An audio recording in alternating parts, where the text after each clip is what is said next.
Hi everyone, this is Brian Charette coming to you live from the East Village in Manhattan. I'm going to talk a little bit about drawbar settings today. So the most famous organ jazz drawbar setting, which also works for much rock music, is these first three drawbars out with the third percussion harmonic on, fast decay, and soft level of percussion. Sometimes for dramatic effect you can put a louder effect of percussion. See how much louder that is? This is softer. The decay has to do with how fast the percussion dies away. So if you want to be a little more legato, put that on slow decay. We're going to keep it on fast decay. This is the Jimmy Smith setting. And most of the time when you're listening to organ, it's almost always this setting when someone's playing a solo. It's such a famous drawbar setting.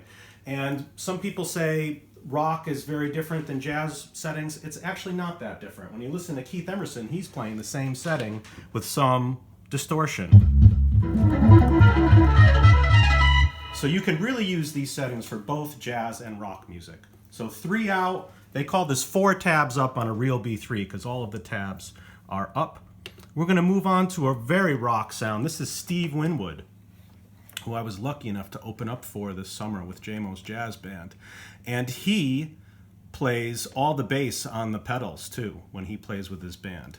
This is his very famous setting for Give Me Some Love. The low sound, the darker drawbars are the lower sounds in general. As we go up, it gets more glassy.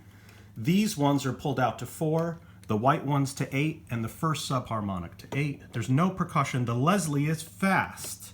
Okay, that's the rotating speaker that is invented by Don Leslie. And Lorenz Hammond and Don Leslie actually didn't really like each other in the beginning. But now Leslie and Hammond go together.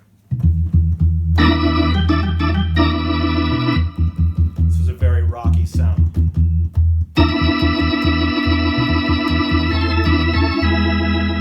That's Steve Winwood. Also for rock we have John Lord.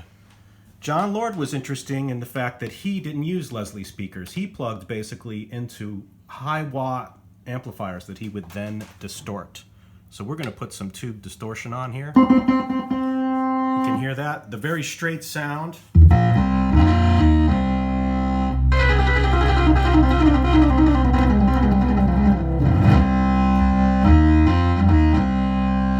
John Lord, 4 out, no vibrato, no percussion. Okay, here's a setting called the gospel setting, which also has no percussion. And this is the setting most commonly used before 1955 with the addition of percussion. You can hear Jimmy Smith soloing with this too. This sounds really nice for chords. With slow, sometimes I'll put the Leslie to chorale, which is the slow spinning speed.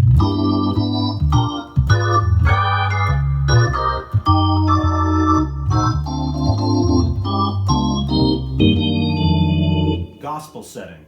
A couple more. Here's one with the second percussion harmonic, which is a little lesser than third percussion. This is associated very much with Rod Argent of the Zombies.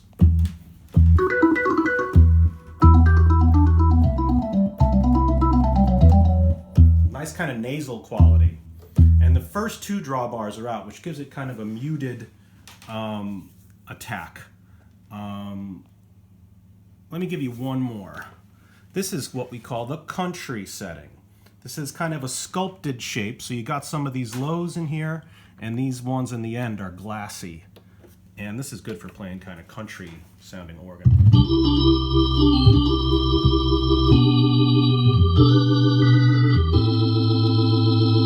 And I'm always turning the Leslie on to the fast speed and to the slow speed again, which gives a nice flavor to the performance and gives it some movement. Also, everybody, I have a book about organ on Hal Leonard Publications, 101 Hammond B3 tips. The whole part of the first part of the book, I'm talking about all these different drawbar settings. There's many more than I just talked about now. So you can get this everywhere, okay? So stay tuned. We're going to have a couple more videos in this series talking about organ stuff, and I'll see you next time. Keep swinging, everybody. Thanks very much. Talk to you soon.